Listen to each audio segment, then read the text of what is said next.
हर व्यक्ति को सहूलियत मिल रही है, योजनाएं मिल रही हैं, तो वो मोदी जी दे रहे हैं। काम करने का मौका है, देश का फ्यूचर है, और सबसे अहम बात है कि मोदी जी जैसा नेतृत्व वहाँ उपलब्ध है। हम लोग तो नाराज थे, सालों से नाराज हैं, 1 साल से नाराज हैं।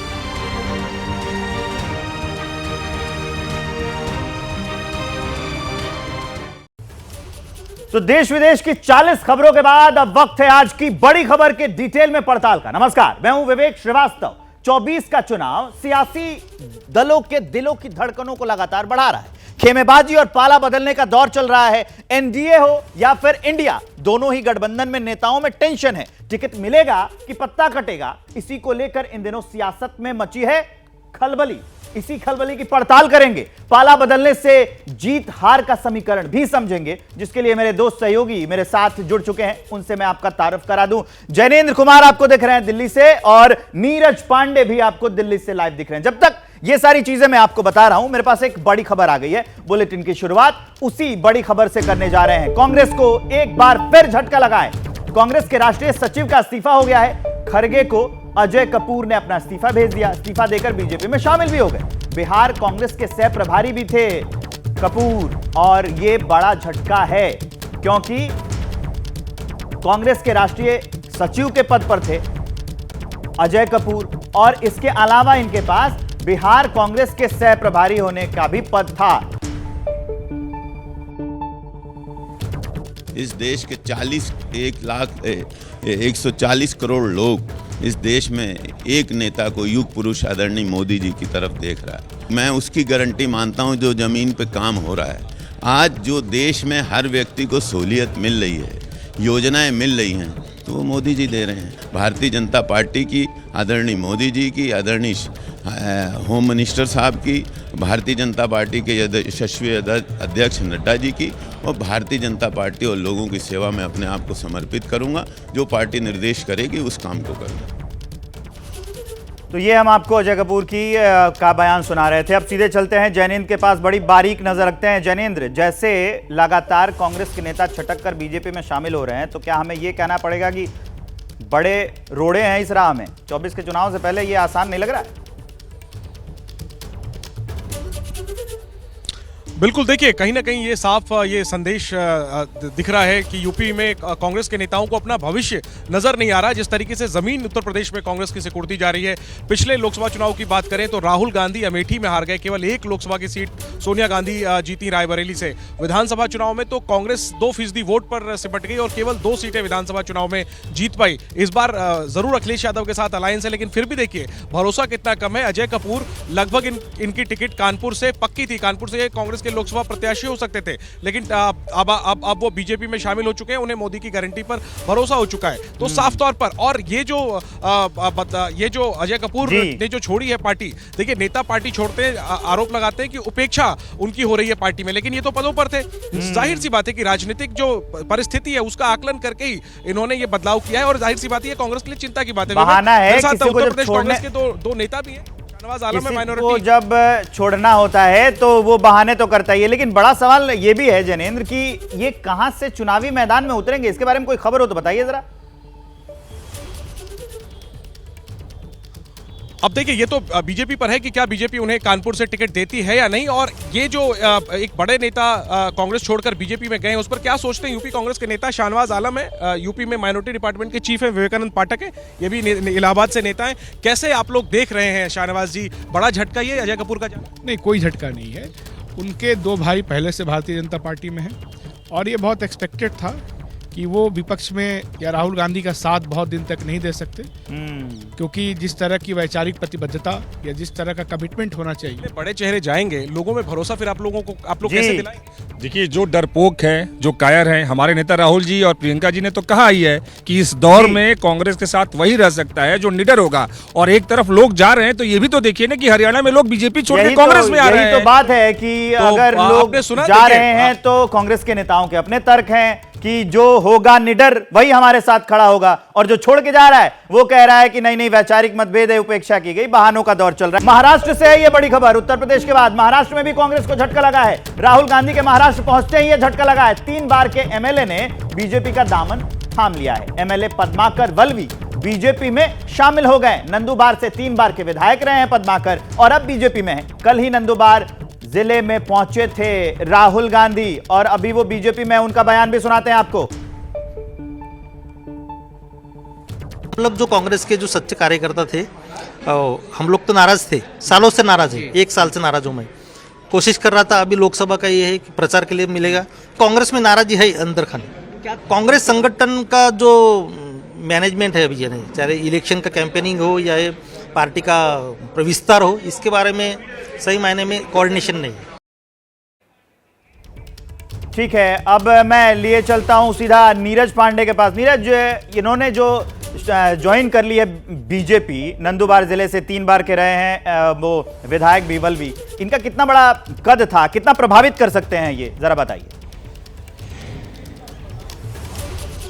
देखिए, प्रभावित कर पाएंगे नहीं कर पाएंगे, दरअसल इस समय की चुनावी राजनीति में आस्था से ज़्यादा चुनावी फायदे और नुकसान के लिए लोग पाला बदल रहे हैं। अभी आज तो ये नंदुरबार से पद्माकर जी ने ज्वाइन किया, अजय कपूर ने, कल कांग्रेस की सांसद हैं परनीत कौर, वो ज्वाइन करने वाली हैं। दरअसल जब किसी भी दल का केंद्रीय नेतृत्व कमज़ोर हो जाता है तो उनके दल में इस तरह की भगदड़ शुरू हो जाती है। ये कोई पहली बार नहीं है, कांग्रेस हो या कोई भी दल हो, जिस दल में इस तरह उनका जो केंद्रीय नेतृत्व है, जो मेन बड़ा लीडर है, बड़ा नेता है, लगातार वो खुद हारता रहे या लगातार उसकी पार्टी चुनाव हारती रहे, तो नीचे लोगों का मनोबल टूट जाता। तो इसके लिए कहीं ना कहीं पार्टी में एक सामूहिक जिम्मेदारी होती है और जब कमजोर कड़ियाँ तो वैसे भी छोड़ के जाती है। तो ये लगातार चलता रहेगा, जहाँ भी जो अपने फायदे नुकसान के लिए होगा। लेकिन प्रभाव कौन डालेगा? प्रभाव वही डालेगा जिसके पास प्रभाव डालने जैसी स्थिति। नरेंद्र मोदी इतने कॉन्फिडेंट हैं, लगातार वो 2 चुनाव लोकसभा का जीत चुके हैं, कई राज्यों में अपने दम पर उन्होंने सरकार बनाई है और इस बार भी वो 400 प्लस का नारा दे रहे हैं कि उनकी एनडीए 400 प्लस जाएगी। इसके पीछे उनका कॉन्फिडेंस है, उनके ऑर्गेनाइजेशनल जो स्किल है, लोगों को जोड़कर रखने की कला है और यही कारण है कि उनमें लोग आस्था बताकर उनकी पार्टी में शामिल हो रहे हैं। तो यहाँ पर चिंता का विषय ज़्यादा पद्माकर के और अजय कपूर के जाने से ज़्यादा मुझे लगता है भारतीय कांग्रेस को अपने सोचना चाहिए कि आखिर वो कैसे संगठित नहीं रख पा रही है अपने लोगों को। पंजाब से ये बड़ी खबर है, कांग्रेस के लिए बुरी खबर है। कैप्टन अमरिंदर की पत्नी अब साथ छोड़ेंगी, कल बीजेपी ज्वाइन करेंगी परनीत कौर। पटियाला से बीजेपी जो है इनको चुनाव लड़ा सकती है। पंजाब के पूर्व सीएम की पत्नी है परनीत कौर। अब ये खबर आ गई है कि ये बीजेपी की ओर से पटियाला से चुनाव लड़ सकती हैं। ये बड़ी अपडेट हम आपको बता रहे हैं। कैप्टन अमरिंदर सिंह की पत्नी है, अब वो बीजेपी से चुनाव लड़ सकती हैं। कहां से लड़ेंगी?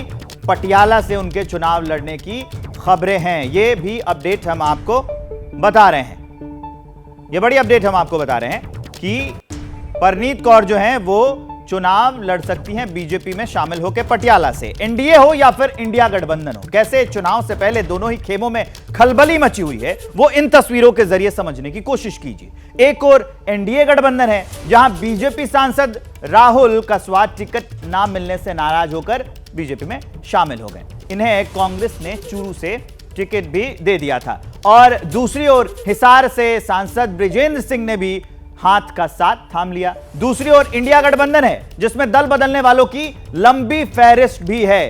तो ये तस्वीरें इस पूरी कहानी को भी बयां कर रही हैं। जैनेंद्र हमारे साथ जुड़े हुए हैं। जैनेंद्र, इंडिया गठबंधन में जिसका हम जिक्र कर रहे थे और जिसका जिक्र नीरज ने भी किया कि आखिर केंद्रीय नेतृत्व को यह बात नहीं दिखाई देती है क्या कि लोग इतने टूट के जा रहे हैं? क्या सिर्फ यह तर्क काफी है कि जो हमारे साथ मजबूत होगा वो रुका रहेगा? सिर्फ इतना कह देने से 24 का चुनाव जीत लिया जाएगा क्या, या फिर अच्छा प्रदर्शन कर लेंगे क्या कांग्रेस वाले? बिल्कुल भी नहीं। देखिए, और स्वाभाविक सी प्रतिक्रिया है, जब कोई नेता छोड़कर जाता है तो उस पर पार्टी यही प्रतिक्रिया देती है कि वो गए हैं, इससे कोई नुकसान नहीं होगा। लेकिन जाहिर सी बात है, ये कोई पहला नेता नहीं है जिसने की पाला बदला है। अगर हम सिर्फ यूपी की बात करें, कुछ दिन पहले ही बनारस के पूर्व सांसद राजेश मिश्रा ने बीजेपी का दामन थामा। आरपीएन सिंह, जितिन प्रसाद, लिस्ट बनाएंगे, छोटी पड़ जाएगी लिस्ट। मिलिंद देवड़ा, हाल में ही महाराष्ट्र के एक बड़े चेहरे, वो बीजेपी में गए। अशोक चौहान, वो बीजेपी में गए। जाहिर सी बात है, देखिए कांग्रेस में निश्चित तौर पर नेतृत्व के स्तर पर और पार्टी के नेताओं के जी। स्तर पर कहीं ना कहीं एक संवादहीनता है। और यही वजह है कि एक तो राजनीतिक जमीन सिकुड़ रही है, संवादहीनता है, और यही वजह है कि जब सामने से अच्छा ऑफर आता है कोई नेता इसको स्वीकार नहीं करता। कांग्रेस फिलहाल ये कहकर बचने की कोशिश कर रही है कि अभी हाल में ही 2 सांसद बीजेपी के भी हमारे पास आए हैं, लेकिन एक जी। बड़ा फर्क है, राहुल कसबा का टिकट कट चुका था, बृजेंद्र सिंह का टिकट खतरे में था, तो उन्होंने कांग्रेस की तरफ देखा। लेकिन वरना राजनीतिक लाभ फिलहाल नेताओं को बीजेपी की तरफ ज्यादा दिख रहा है और इसी वजह से उधर जा रहे हैं। जाहिर सी बात है कांग्रेस ये बात जितनी जल्दी कांग्रेस को समझ में आ जाए कि अपनी दीवार को मजबूत करने के लिए उनको इन छोटे छोटे जो ईंट है उनको जोड़ के एक साथ रखने की जरूरत है। पवन सिंह भोजपुरी स्टार जो है उनसे जुड़ी ये बड़ी खबर आ रही है, चुनाव लड़ने के लिए फिर से तैयार हो गए हैं पवन सिंह। किस पार्टी से चुनाव लड़ेंगे इस बात पर अभी संशय है। सोशल मीडिया पर पोस्ट किया पवन सिंह ने और इसकी जानकारी दी। आपको बता दें कि बीजेपी के टिकट पर आसनसोल से चुनाव लड़ने से इनकार किया था। अब नीरज पांडे इस पर मुझे ज्यादा जानकारी देने वाले हैं, खबर को विस्तार देने वाले। नीरज, छोटा रखिएगा, बताइए कि कहां से चुनाव लड़ेंगे, किस पार्टी से लड़ेंगे, इस पर कुछ बात क्लियर हो पाई क्या? अभी तो सिर्फ ये कहा है कि चुनाव लड़ेंगे। देखिए विवेक, पवन सिंह के ट्वीट के बाद चर्चाएं बहुत तेज हो गई हैं, लेकिन जो हमारी जानकारी उसके अनुसार वो आरा से आरजेडी के टिकट पर लोकसभा का चुनाव लड़ सकते हैं। उनकी बात लगभग फाइनल हो चुकी है। दबी जुबान से उनके जो समर्थक हैं वो भी ये बात कहने लगे हैं, उत्साह है। उनके सोशल मीडिया हैंडल पर भी लोग लगातार कमेंट कर रहे हैं। इससे एक बात तो पता चलती है कि पवन सिंह लोकसभा चुनाव भी लड़ेंगे, आरजेडी के टिकट से आरा लोकसभा सीट से चुनाव लड़ सकते हैं, लेकिन इसकी अभी आधिकारिक पुष्टि नहीं हो सकी है। मुझे लगता है कि अगले 1-2 दिन में आरजेडी इस पर क्लियरिटी करेगी, वो लिस्ट जारी कर सकती है, या पवन सिंह अपनी तरफ से भी कुछ साफ कर सकते बयान हैं देकर कि वो साफ कर चुनाव सकते कहां से हैं। लड़ेंगे। लेकिन हो ये सकता तय है कि वो है इस बात कि वो पर भी चुनाव भी लड़ेंगे। बयान दे, उम्मीद की जा रही है कि बीजेपी के टिकट पे आसनसोल से क्यों नहीं लड़े। वो अगर उनका बयान आए तो इस पर स्पष्ट हो सकता है। जैसे ही घड़ी का काटा दोपहर 2:30 पे आए, बबीता जी का दिल सास बहू साजिश के लिए मचल जाए। और ये है इनकी बहू, पूरे दिन ऑफिस की टेंशन हो जाए गॉन जब ये करें अपना फेवरेट शो फ्री टाइम पे ऑन। इनकी तरह आप भी देखिए अपना फेवरेट शो अपने टाइम पर और डाउनलोड कीजिए एबीपी लाइव ऐप अपने स्मार्ट टीवी पर।